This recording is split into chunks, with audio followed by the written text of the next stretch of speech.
YouTube, Captain 315 here, reporting from Good Evening Ranch, Canvas, West Virginia. I don't know if you can see all the machines in the background and stuff. A lot of the guys are all riding or fixing dinner right now. It's about 7 p.m., but we'll do a little more reporting on that when we get home. It's been a hell of a weekend, and it's been a pretty good machine so far. Stay tuned. All right, so we're back from Good Evening Ranch, which actually was about almost 3 weeks ago. Figure it's time to churn out a quick video here.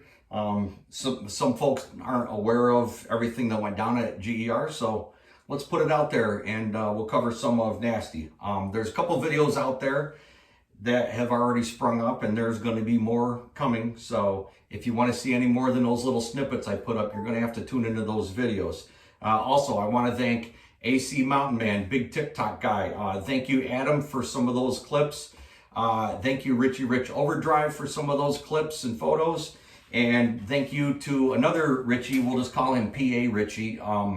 He's the big bass fisherman and tractor guy that rides tubes, T-O-O-B-Z. Pretty nasty tube-built machine, Sears-based. So anyhow, let's get back to nasty. That's a Bush NA. That's right. Captain loves his hops and barley, but sometimes the alcohol amount can take over things. So we're just putting the brakes on for a little while. Enough about that. Nobody cares about that kind of stuff. This is about tractors. Let's get back to nasty. Overall, very happy with it. I think Creepy Crawler probably summed it up best when he said, he says, you wanted to build a effing trail magnet, you built one. So thank you, Creepy Crawler. That means a lot coming from one of the OGs, if not the OG. Super machine. It stays glued to the ground. Definitely took it up some stuff that was much gnarlier and steeper than anything I would have ever dreamed of on the B1, and it took it with no problem. Just everything about it, don't know what else to say. The thing just performed very well. Did we have issues? Yeah, we had issues on and off all weekend, but there was nothing that stopped me from riding it and having to get the backup Sloppy. Sloppy actually held up the easy up most of that windy weekend and took a couple quick rips, but we ran nasty. Overall, it was really good, especially considering this is pretty proprietary.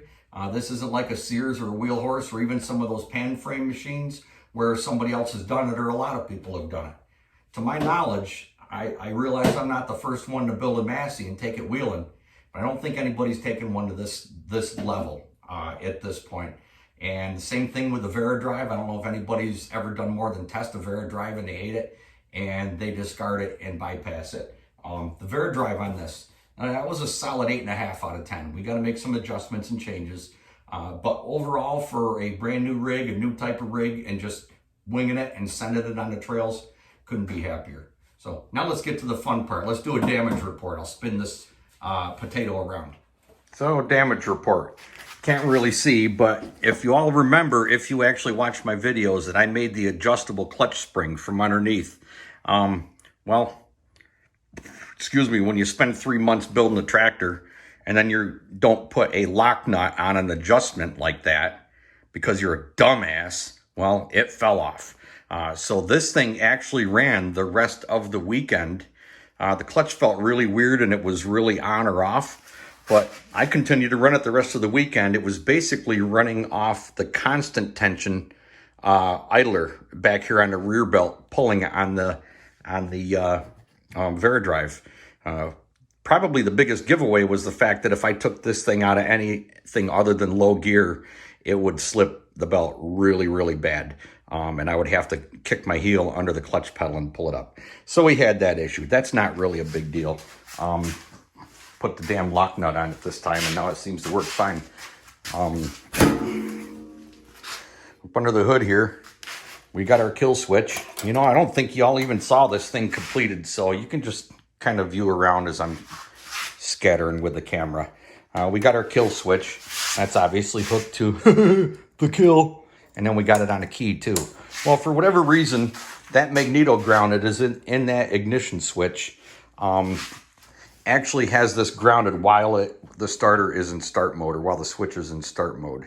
So what was happening is I would turn it over and over and over, and as soon as I let the key off, it would fire. Well, it got to where it wouldn't do that anymore, and I was having to unplug this and just touch it to ground to shut her down. Again, not a big deal. Let's see what else. Seat cover didn't hold up very well. It's not from farts, it's from actually sliding around on there. I don't know why. Why do they sell these seat covers, call them waterproof, and then they got a hole right in the middle there to let water drain? It goes into your old cushion and your tore up seat underneath, you get a wet ass right in the middle too. So I sealed that up with some Gorilla Tape and it actually worked.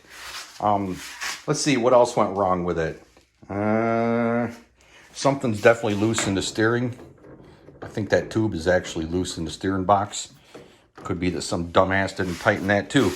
Probably the biggest issue we had, if you even want to call it big. If you all remember when I was building this, then I made this main steering arm right here the weak point. That's just 3/16 flat plate. And figured that that can bend. That's easy enough to bend back trail side. So we'll just let it bend and the hell with it.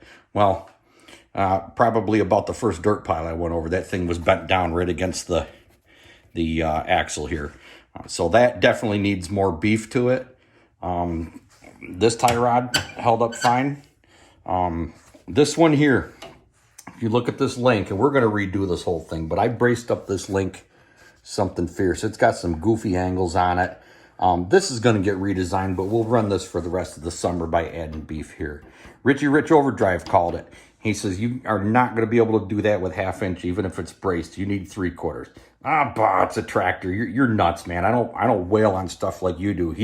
Richie Rich Overdrive is an animal. So, yeah, he was right, because it lasted, but we stuffed the front end a few times, and of course, every time I did, this got bent lower and lower. And what happened is, as it bent, it pulled the wheels over, and I lost probably about 1/3 of my left side turning radius. But there it is. It ran. It went all weekend. It was just some of these small issues.